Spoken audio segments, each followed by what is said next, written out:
এই শিয়া মতবাদ সম্পর্কে তথা শিয়াদের অজানা ইতিহাস সম্পর্কে আজকে জুমার খুতবায় আমরা আলোচনা তুলে ধরব ইনশাআল্লাহ। ওমা তৌফিকি ইল্লা বিল্লাহ আলাইহি তাওয়াক্কালতু ওয়া ইলাইহি উনীব।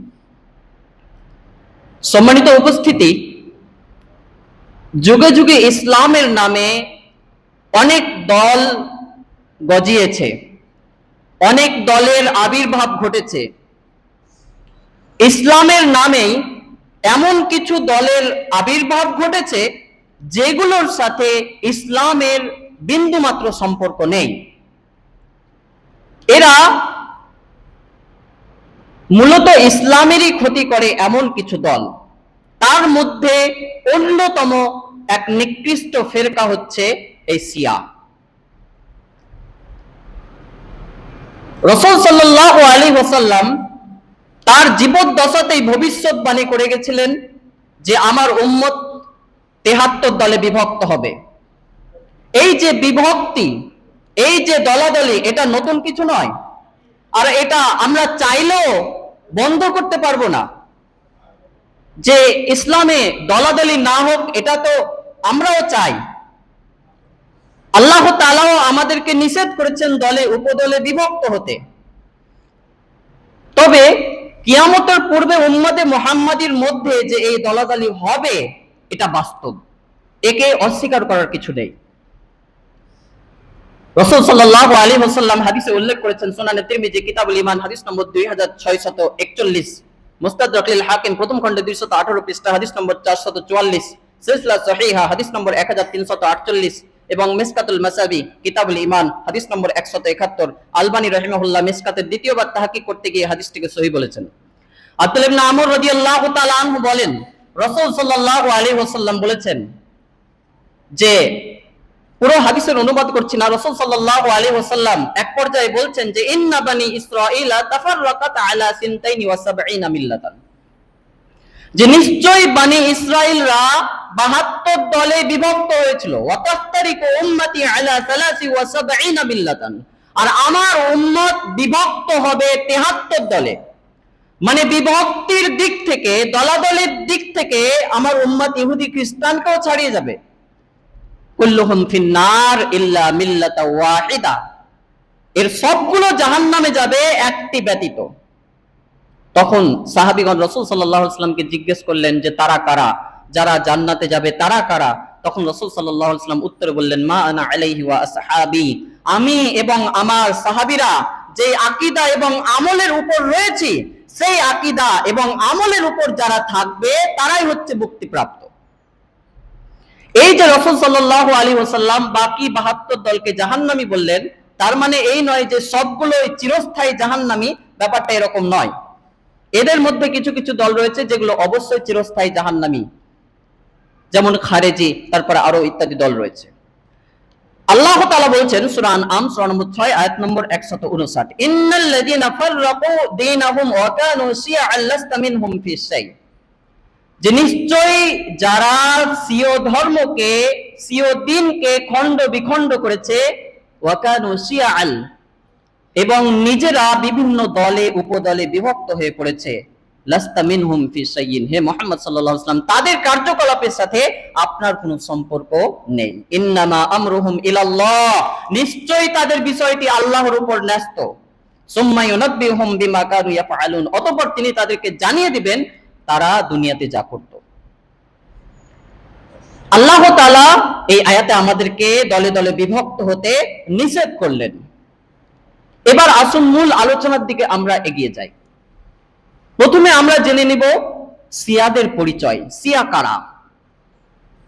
শিয়া এটি আরবি শব্দ যার অর্থ হচ্ছে অনুসারী, গোষ্ঠী বা সাহায্যকারী। আল বিলাল ওয়ান নিহাল প্রথম খণ্ডের 145 পৃষ্ঠা। যেমন সূরা আনআমের 159 নম্বর আয়াতে শিয়াআন শব্দ ব্যবহার হয়েছে, এখানে অর্থ হচ্ছে অনেকগুলো দল। তো শিয়া শব্দের একটি অর্থ হচ্ছে গোষ্ঠী বা দল। ইহুদিদের ষড়যন্ত্রের ফসল হিসাবে আলী এবং মুয়াবিয়া রাদিয়াল্লাহু তাআলা আনহুমা এর মধ্যে 37 হিজরিতে যে সিফফিনের যুদ্ধ সংঘটিত হয়েছিল, সেই যুদ্ধকে কেন্দ্র করে এই শিয়াদের উৎপত্তি হয়। মুআবিয়া রাদিয়াল্লাহু আনহু যখন যুদ্ধে পরাজিত হওয়ার আশঙ্কা করলেন, তখন তিনি আপোষে মীমাংসা করার মনস্থির করলেন, যার ফলে আলী রাদিয়াল্লাহু আনহু এর পক্ষে আবু মুসা আশআরী রাদিয়াল্লাহু আনহু এবং মুআবিয়া রাদিয়াল্লাহু আনহু এর পক্ষে আমর ইবনুল আস রাদিয়াল্লাহু আনহুকে সালিস হিসাবে নিযুক্ত করা হয়। এতে এক শ্রেণীর লোক আলী রাদিয়াল্লাহু আনহু এর পক্ষ ত্যাগ করে, দল ত্যাগ করে। ইতিহাসে এরা খারেজি নামে পরিচিত, খারেজি বা দল ত্যাগী। আরেক শ্রেণীর লোক যারা এই প্রক্রিয়াকে সমর্থন করেছিল কিন্তু তারা নিষ্ক্রিয় থাকে, এদেরকেই শিয়া বলা হয়। আর তারিখুল ইসলামী 274 থেকে 277 পৃষ্ঠা। মূলত রাসূল সাল্লাল্লাহু আলাইহি ওয়াসাল্লামের পরিবারের উপর মিথ্যা অপবাদ এবং তাদেরকে কটূক্তি করার মধ্য দিয়ে এই শিয়াদের উৎপত্তি হয়। সহিহ বুখারী হাদিস নম্বর 3753, সিলসিলা সহিহা হাদিস নম্বর 2494। এদের উৎপত্তি হয় মূলত ইরাকের কুফা নগরী থেকে। রাসূল সাল্লাল্লাহু আলাইহি ওয়াসাল্লাম আগেই ভবিষ্যৎবাণী করে গেছেন যে ভবিষ্যতে ফিতনা বের হবে ইরাক থেকে। মুসনাদ আহমদ হাদিস নম্বর 6302। আর বাস্তবে পরবর্তীতে ইরাক থেকে এই ফিতনা বের হয়েছে। এবার শিয়াদের প্রকারভেদ সম্পর্কে আমরা জানব। এই শিয়ারা অসংখ্য দলে বিভক্ত।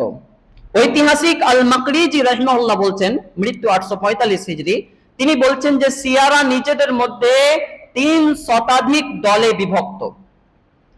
শুধু ইমামত বা রাষ্ট্র ক্ষমতাকে কেন্দ্র করে তাদের মধ্যে 20টি দল রয়েছে। আল মাওয়াইদ আল ইতিবার বিযিকরিল খুতাত ওয়াল আসার 4th খণ্ডের 179 পৃষ্ঠা। ইবনে বাত্তান রাহিমাহুল্লাহ বলছেন যে শিয়ারা নিজেদের মধ্যে সবচেয়ে বেশি মতবিরোধে লিপ্ত। তাদের এক দল আরেক দলকে পছন্দ করেন না, এমনকি এক দল আরেক দলের উপর লানত বর্ষণ করে এবং তাদেরকে কাফের বলে ঘোষণা দেয়। আল ইবানা 2য় খণ্ডের 546 পৃষ্ঠা। তো তাদের মধ্যে যে এতগুলো দল, তাদের মধ্যে প্রসিদ্ধ কিছু দল হচ্ছে, ফেরকা হচ্ছে, যেমন 1 নম্বর শিয়া ইমামিয়া, যারা 12 ইমামের আকীদায় বিশ্বাসী, ইসনা আসারিয়া বা 12 ইমামের আকীদায় বিশ্বাসী। একটু পরে এদের সম্পর্কে আলোচনা করব ইনশাআল্লাহ। 2 নম্বর হচ্ছে আস-সাবাবিয়া, ইহুদি আব্দুল্লাহ ইবনে সাবাকে সম্বন্ধ করে এদেরকে আস-সাবাবিয়া বলা হয়। 3 নম্বর ইসমাইলিয়া, 4 নম্বর কারামিতা। এই ইসমাইলিয়া এবং কারামিতা এরা বাতিনি ফিরকার অন্তর্ভুক্ত। এই দল মিলে 317 হিজরিতে কাবা ঘর আক্রমণ করেছিল। সেখানে তারা হাজার হাজার হাজিদেরকে হত্যা করেছিল এবং হাজরে আসওয়াদ কাবা ঘর থেকে তুলে তাদের নিকটে নিয়ে চলে গেছিল। প্রায় 22 বছর হাজরে আসওয়াদ তাদের কাছে ছিল। মানে কাবা ঘর হাজরে আসওয়াদ ছাড়া প্রায় 22 বছর ছিল। পরবর্তীতে তাদের কাছ থেকে আবার উদ্ধার করা হয়। বিস্তারিত ঘটনা পাবেন ইমাম ইবনে কাসির রাহিমাহুল্লাহ আল বিদা ওয়ান নিহায়া 14তম খণ্ডের 635 পৃষ্ঠা। 5 নম্বর হচ্ছে আন-নুসাইরিয়া, 6 নম্বর হচ্ছে আদ-দুরুজিয়া, 7 নম্বর হচ্ছে জায়েদিয়া। এদের সম্পর্কে বিস্তারিত আলোচনা শিয়াদের অজানা ইতিহাস আব্দুল মালিক আহমদ মাদানির গ্রন্থ 19 থেকে 26 পৃষ্ঠা। তার মধ্যে সবচেয়ে নিকৃষ্ট ফেরকা হচ্ছে রাফেজি। শিয়াদের মধ্যে রাফেজি ফেরকা হচ্ছে সবচেয়ে নিকৃষ্ট ফেরকা। এরাও ইসনা আসারিয়া মানে 12 ইমামের আকীদায় কিন্তু বিশ্বাসী। বিশেষ করে ইরানের পুরোটাই কিন্তু রাফেজি, ইসনা আসারিয়া আকীদায় কিন্তু এরা বিশ্বাসী। এই রাফেজি, এদের উৎপত্তি কখন হয়? রাফেজি শব্দের অর্থ হচ্ছে প্রত্যাখ্যানকারী। একদা একদল শিয়া যায়েদ ইবনে আলী জাইনুল আবেদিন রাহিমাহুল্লাহর নিকটে এসে বলল যে আমরা আবু বকর এবং ওমর রাদিয়াল্লাহু আনহুমা থেকে আপনার নিকট মুক্তি চাই। তখন তিনি বললেন যে তারা তো উত্তম মানুষ ছিলেন, তারা তো আমার দাদার অর্থাৎ আলী রাদিয়াল্লাহু আনহুর সহযোগী ছিলেন, তাদের থেকে তোমরা মুক্তি চাও মানে? তখন তারা বলল যে ঠিক আছে, আমরা আপনার থেকে তাহলে মুক্তি চাইছি, আপনার থেকে আমরা মুক্তি ঘোষণা করলাম। তখন তিনি বললেন ঠিক আছে, তাহলে তোমরা রাফেজি, তোমরা প্রত্যাখ্যানকারী। তখন থেকে এদের উৎপত্তি। বিস্তারিত ঘটনা রয়েছে ইমাম যাহাবির গ্রন্থ সিয়ার ও আলামিন নুবালা 5ম খণ্ডের 390 পৃষ্ঠা। এছাড়াও আবু বকর, উমর এবং উসমান রাদিয়াল্লাহু আনহুম এর খেলাফতকে অস্বীকার করার কারণে, প্রত্যাখ্যান করার কারণেও এদেরকে রাফেজি বা প্রত্যাখ্যানকারী বলা হয়। বিস্তারিত ঘটনা রয়েছে মিনহাজুস সুন্নাহ, ইমাম ইবনে তাইমিয়া রাহিমাহুল্লাহর গ্রন্থ, প্রথম খণ্ডের 35, দ্বিতীয় খণ্ডের 96 এবং তৃতীয় খণ্ডের 470 পৃষ্ঠা। এই যে ইসনা আসারিয়া বা 12 ইমামের আকীদায় যারা বিশ্বাসী, 12 ইমাম বলতে আলী রাদিয়াল্লাহু আনহু, তার দুই ছেলে হাসান এবং হোসাইন রাদিয়াল্লাহু আনহুমা, তারপরে জাইনুল আবেদিন ইবনে হুসাইন, মোহাম্মদ জাফর সাদেক, এইভাবে মোহাম্মদ কাজেম, এইভাবে করতে করতে মোহাম্মদ ইবনু হাসান আল আসকারি পর্যন্ত 12 জন তাদের ইমাম।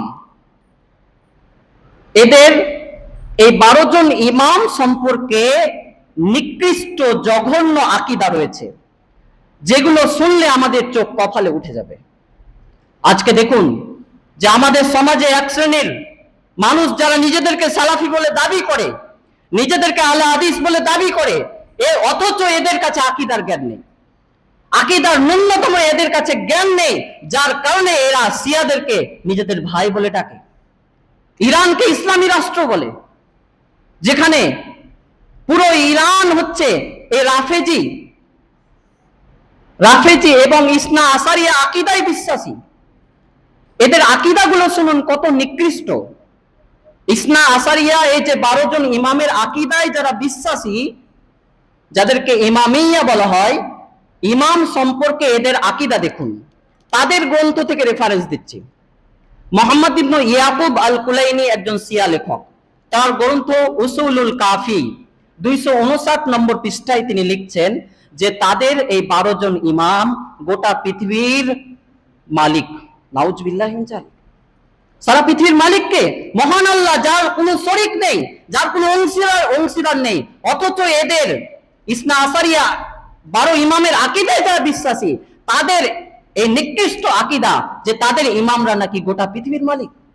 অথচ আল্লাহ তাআলা কোরআনে বলছেন, সূরা আরাফ সূরা নম্বর 7 আয়াত নম্বর 128, মুসা আলাইহিস সালাম তার কওমকে বলেছিলেন, ইন্নাল আরদা লিল্লাহ ইউরিসুহা মান ইয়াশাউ মিন ইবাদিহি ওয়াল আকিবাতু লিল মুত্তাকিন। মুসা আলাইহিস সালাম তার জাতিকে বললেন যে শুনে রাখো, নিশ্চয় এই জমিন আল্লাহর, নিশ্চয় এই পৃথিবী আল্লাহর, ইউরিসুহা মান ইয়াশাউ মিন ইবাদিহি, তিনি তার বান্দাদের মধ্যে হতে যাকে ইচ্ছা এর উত্তরাধিকারী করে থাকেন, ক্ষমতা দান করে থাকেন। ওয়াল আকিবাতু লিল মুত্তাকিন, আর শুভ পরিণাম কেবল মুত্তাকিদের জন্য।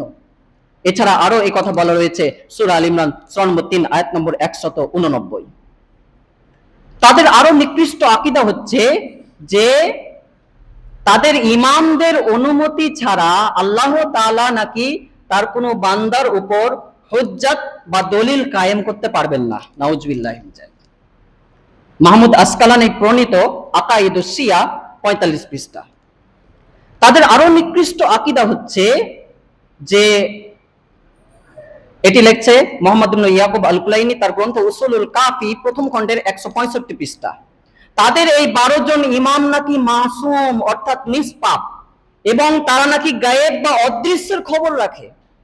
নাউজুবিল্লাহি মিন যালিক। যেখানে গায়েব বা অদৃশ্যের খবর আল্লাহ ব্যতীত কেউ জানে না, গায়েব বা অদৃশ্যের খবর আল্লাহ ব্যতীত কেউ জানে না। আল্লাহ তাআলা স্পষ্টভাবে কোরআনে উল্লেখ করেছেন সূরা আনআম সূরা নম্বর 6 আয়াত নম্বর 59 এবং সূরা নামল সূরা নম্বর 27 আয়াত নম্বর 65। তাদের ইমামদের আরো নিকৃষ্ট আকীদা হচ্ছে, তাদের আকীদা হচ্ছে ইমামদের সম্পর্কে যে তাদের ইমামরা নাকি হারামকে হালাল করতে পারে এবং হালালকে হারাম করতে পারে। আকাঈদুস শিয়া 47 পৃষ্ঠা। তাদের ইমামদের মর্যাদা নবী রাসূলদের চাইতেও বেশি। কোন সম্মানিত ফেরেশতা এবং নবী রাসূল তাদের ইমামদের মর্যাদায় নাকি পৌঁছাতে পারে না। নাউজুবিল্লাহি মিন যালিক। আকাঈদুস শিয়া 49 পৃষ্ঠা। এরকম তাদের নিকৃষ্ট আকীদা, এই জঘন্য তাদের আকীদা। এমনকি কিয়ামতের দিন আল্লাহর নিকট হিসাব দিতে হবে না, তাদের আকীদা হচ্ছে হিসাব দিতে হবে তাদের ইমামদের নিকটে। নাউজুবিল্লাহি মিন যালিক। উসুলুল আইম্মা প্রথম খণ্ডের 446 পৃষ্ঠা। এইভাবে তারা তাদের ইমামদেরকে রবের আসনে বসিয়েছে। ইমাম ইবনে তাইমিয়া রাহিমাহুল্লাহ জেলখানাতে বসে তাদের বিরুদ্ধে গ্রন্থ লিখছেন মিনহাজুস সুন্নাহ প্রথম খণ্ডের 474 পৃষ্ঠায় এই বিষয়ে বিস্তারিত আলোচনা রয়েছে। মিনহাজুস সুন্নাহ পুরোটা শিয়াদের বিরুদ্ধে লেখা। ইমাম ইবনে তাইমিয়া রাহিমাহুল্লাহ লিখেছিলেন আজ থেকে প্রায় 700 বছর আগে। ইমাম ইবনে তাইমিয়ার জন্ম 661 হিজরিতে, মারা গেছেন 728 হিজরিতে। জেলখানায় বসে তিনি এই গ্রন্থ লিখেছিলেন শিয়াদের বিরুদ্ধে। এবার দেখুন ওহী এবং কোরআন সম্পর্কে তাদের কি নিকৃষ্ট আকীদা রয়েছে। ওহী এবং কোরআন সম্পর্কে তাদের নিকৃষ্ট আকীদা হচ্ছে যে আসমানে ভুল করেছেন জিবরাইল আলাইহিস সালাম। কি ভুল করেছেন? মাউসুআতু মাওয়াকিফুস সালাফ এই গ্রন্থে বর্ণিত হয়েছে যে আসমানে ভুল করেছেন জিবরাইল আলাইহিস সালাম। জিবরাইল আলাইহিস সালাম কে নাকি পাঠানো হয়েছিল ওহী নিয়ে আলীর কাছে, আর জিবরাইল আলাইহিস সালাম ভুল করে ওহী নিয়ে এসেছিলেন কার কাছে? মুহাম্মদ সাল্লাল্লাহু আলাইহি ওয়াসাল্লামের কাছে। নাউজুবিল্লাহি মিন যালিক। তাদের এটা নিকৃষ্ট আকীদা, মানে সুযোগ পেলে তারা এখনো জিবরাইল আলাইহিস সালামকে ধরে পিটাবে। এটা তাদের নিকৃষ্ট আকীদা রয়েছে, বিশ্বাস রয়েছে। এমনকি তাদের আরো নিকৃষ্ট আকীদা হচ্ছে যে মুহাম্মদ সাল্লাল্লাহু আলাইহি ওয়াসাল্লামকে আল্লাহ পাঠিয়েছিলেন যেন তিনি মানুষকে আলীর দিকে ডাকেন, কিন্তু তা না করে মুহাম্মদ সাল্লাল্লাহু আলাইহি ওয়াসাল্লাম মানুষকে নিজের দিকে ডাকতে শুরু করেন। নাউজুবিল্লাহি মিন যালিক। তাদের গ্রন্থ নুমানিয়া 25তম খণ্ডের 305 পৃষ্ঠা, এবং এর আগে যেটা বললাম এর রেফারেন্স হচ্ছে মাউসুআতু মাওয়াকিফুস সালাফ এই গ্রন্থের 6ষ্ঠ খণ্ডের 223 পৃষ্ঠা। তাদের গ্রন্থ থেকে রেফারেন্স গুলো দিচ্ছি। তাদের এগুলো নিকৃষ্ট আকীদা। এরপরেও আজকে আমাদের কিছু অজ্ঞ মুসলিম তাদের ব্যাপারে দুর্বল, তারা এই কথা বলে থাকে যে তোমরা শিয়া সুন্নি ভাগ করছো, তোমরা সমাজে ফিতনা সৃষ্টি করছো। আমাদেরকে এই কথা বলা হয় যে তোমরা শিয়া সুন্নি বলে ভাগ করছো, ইসলামে শিয়া সুন্নি নেই। অথচ এই শিয়াদের জন্ম এখন নয়, 37 হিজরিতে। চিন্তা করুন, 37 হিজরি থেকে এদের উৎপত্তি। এদের কি জন্ম নতুন কোন ব্যাপার না? এরা ইসলামের একটা বাতিল ফেরকা। আর এদেরকে কি করে আমরা সাপোর্ট করি? এই যে খোমেনি মারা গেল ইরানের, তাকে আমরা কি বলছি? জান্নাতের সার্টিফিকেট দিচ্ছি, তাকে আমরা শহীদ বলছি। অথচ তার নিকৃষ্ট আকীদা রয়েছে, জঘন্য আকীদা রয়েছে সাহাবীদের সম্পর্কে, কোরআন সম্পর্কে এদের নিকৃষ্ট আকীদা হচ্ছে যে কোরআনের আয়াত সংখ্যা নাকি 17,000, যেখানে প্রসিদ্ধ মতে কোরআনের আয়াত সংখ্যা হচ্ছে 6,236টি। আমাদের সমাজে যদিও প্রচলিত রয়েছে 6,666, কিন্তু এটা ঠিক নয়। প্রসিদ্ধ মতে 6,236টি কোরআনের আয়াত সংখ্যা।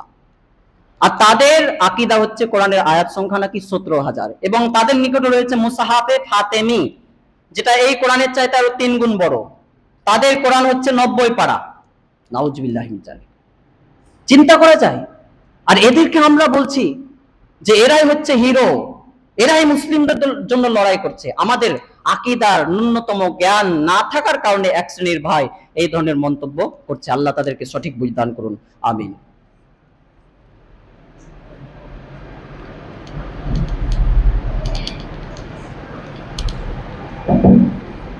আলহামদুলিল্লাহ ওয়াহদা ওয়াসসালাতু ওয়াসসালামু আলা মান লা নাবিয়্যা বা'দা। তাই তো রাফিজিদের সম্পর্কে কঠোর সমালোচনা করে ইমাম ইবনে হাজম আন্দালুসি রাহিমাহুল্লাহ আজ থেকে প্রায় 1000 বছর আগে বলে গেছেন, 384 থেকে 456 হিজরি। তিনি বলছেন, ওয়া আম্মা কাউলুহুম ফি দা'ওয়ার রাওয়াফিদি তাবদীলুল কুরআন ফা ইন্নার রাওয়াফিদা লাইসু মিনাল মুসলিমিন। তার গ্রন্থ আল ফিসাল ফিল মিলাল 2য় খণ্ডের 65 পৃষ্ঠা। তিনি বলছেন যে রাফেজিদের দাবি সমূহের অন্যতম দাবি হচ্ছে কোরআনের ইবারতের পরিবর্তন। ফাইন্নার রাওয়াফিদা লাইসু মিনাল মুসলিমিন, কারণ রাফেজিরা ইসলামের অন্তর্ভুক্ত নয়, মুসলিমদের অন্তর্ভুক্ত নয়। ইন্নামা হিয়া ফারাকুন হাদাসুন, বরং তারা তো একটি নতুন ফিরকা। ওয়া হিয়া তাইফাতুন তাজরি মাজরাল ইয়াহুদি ওয়ান নাসারা ফিল কিযবি ওয়াল কুফর, এরা এমন এক নিকৃষ্ট দল যারা মিথ্যাচার এবং কুফরির দিক থেকে ইহুদি খ্রিস্টানদের স্রোতে পরিচালিত হয়।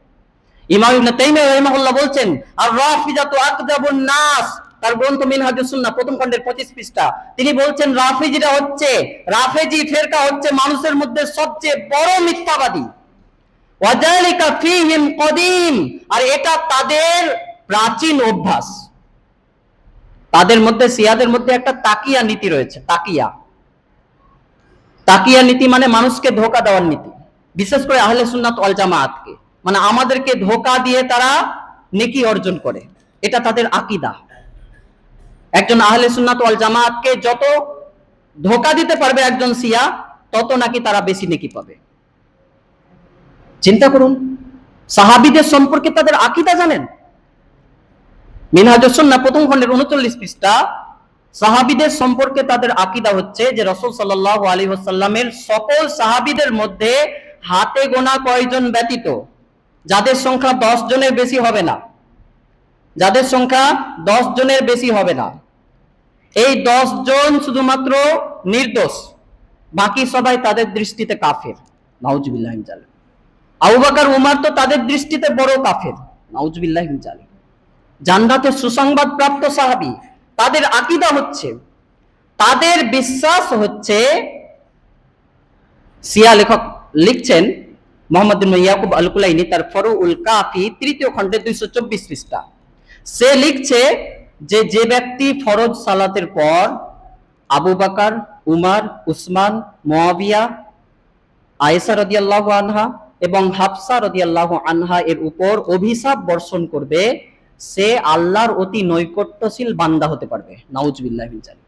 চিন্তা করতে পারেন, এই শিয়ারা যখন রাসূল সাল্লাল্লাহু আলাইহি ওয়াসাল্লামের কবর জিয়ারত করে মদিনায়, তখন এইভাবে তারা দরুদ পড়ে যে সেই রাসূলের উপর দরুদ পেশ করছি যার দুই পাশে দুই কাফের শুয়ে রয়েছে, মানে আবু বকর এবং উমর। চিন্তা করুন, চিন্তা করুন, এদের আকীদা যে আবু বকর উমর বড় কাফের। এবং আয়েশা রাদিয়াল্লাহু তাআলা আনহা উম্মুল মুমিনিন আয়েশা রাদিয়াল্লাহু তাআলা আনহা আমাদের মা সম্পর্কে তাদের আকীদা হচ্ছে যে আয়েশা রাদিয়াল্লাহু আনহা একজন জিনাকারিনী মহিলা। নাউজুবিল্লাহি মিন যালিক।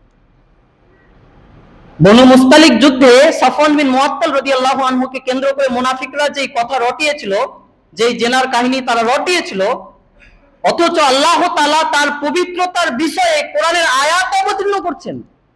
সূরা নূর 24 নম্বর সূরার 11 থেকে 20 নম্বর আয়াত, 10টি আয়াত আল্লাহ তাআলা নাজিল করেছেন আয়েশা রাদিয়াল্লাহু তাআলা আনহার পবিত্রতার বিষয়ে। এরপরেও এই শিয়ারা আয়েশা রাদিয়াল্লাহু তাআলা আনহাকে একজন জিনাকারিনী মহিলা মনে করে।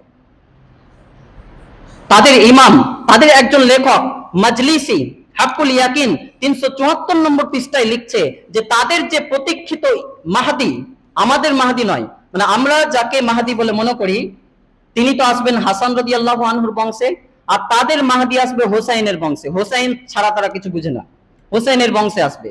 তো তাদের মাহদি এসে নাকি আয়েশা রাদিয়াল্লাহু আনহাকে আবার জীবিত করবেন এবং তার উপর জেনার হদ কায়েম করবেন। নাউজুবিল্লাহি মিন যালিক।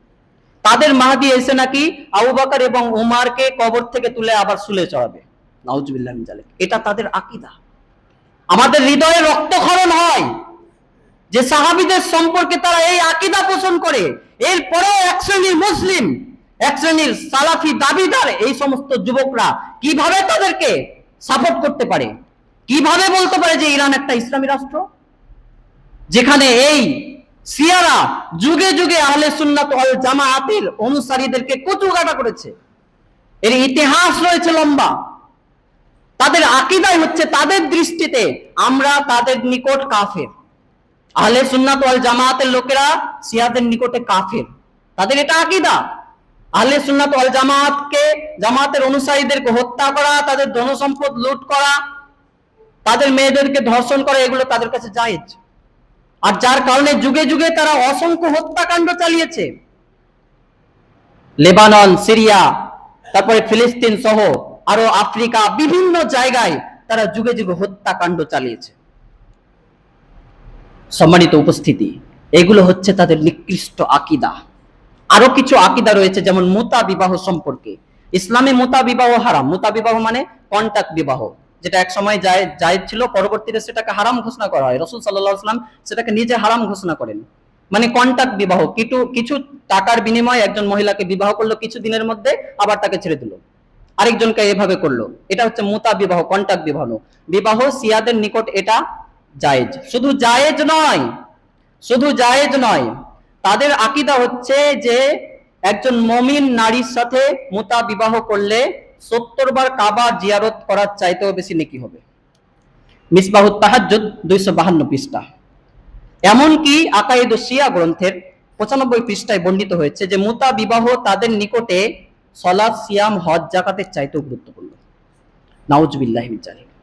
এইভাবে তারা কোরআনের পরিবর্তন ঘটিয়েছে, ইসলামের বিভিন্ন বিষয়ের পরিবর্তন ঘটিয়েছে, কালেমার পরিবর্তন ঘটিয়েছে, ইসলামের ভিত্তির পরিবর্তন ঘটিয়েছে। তাদের কালিমা দেখবেন ভিন্ন, ইসলামের ভিত্তির তারা পরিবর্তন ঘটিয়েছে। যেখানে ইসলামের ভিত্তি হচ্ছে 5টি, কালিমা শাহাদাত, তারপরে সালাত, সিয়াম, হজ, যাকাত, কিন্তু শিয়াদের নিকট কালেমা ইসলামের ভিত্তি কি? তাদের নিকটও ইসলামের ভিত্তি হচ্ছে 5টি, কিন্তু সেখানে কালিমা নেই। আল কাফি 2য় খণ্ডের 20 পৃষ্ঠায় বর্ণিত হয়েছে যে তাদের নিকট ইসলামের ভিত্তি কি? 1 নম্বর নামাজ, 2 নম্বর রোজা, 3 নম্বর যাকাত, 4 নম্বর হজ, 5 নম্বর বেলায়াত। বেলায়াত মানে রাষ্ট্র ক্ষমতা অর্জন করা। এটা তাদের নিকট ইসলামের একটা ভিত্তি। আর এই রাষ্ট্র ক্ষমতা অর্জন করার জন্য তারা যে কোনো অন্যায় পথকে বেছে নেয়, মানুষকে হত্যা করা, গুম করা, এগুলো তাদের নিকট সব সিদ্ধ। সম্মানিত উপস্থিতি, আজকে আমাদের ইসলামী আকীদার চেতনা আমাদের মধ্যে নেই। আর এক শ্রেণীর মুসলিম আমাদের মধ্য থেকেই যখন এক শ্রেণীর মুসলিম বলে যে তোমরা শুধু আকীদা আকীদা করো, মানুষের মধ্যে বিভেদ সৃষ্টি করো, তখন আমাদের অন্তরটা আরো ভারাক্রান্ত হয়ে যায়। যে আকীদার গুরুত্ব আপনি বুঝেন, আকীদার গুরুত্ব কতটুকু, ইসলামের মূল ভিত্তি এটা।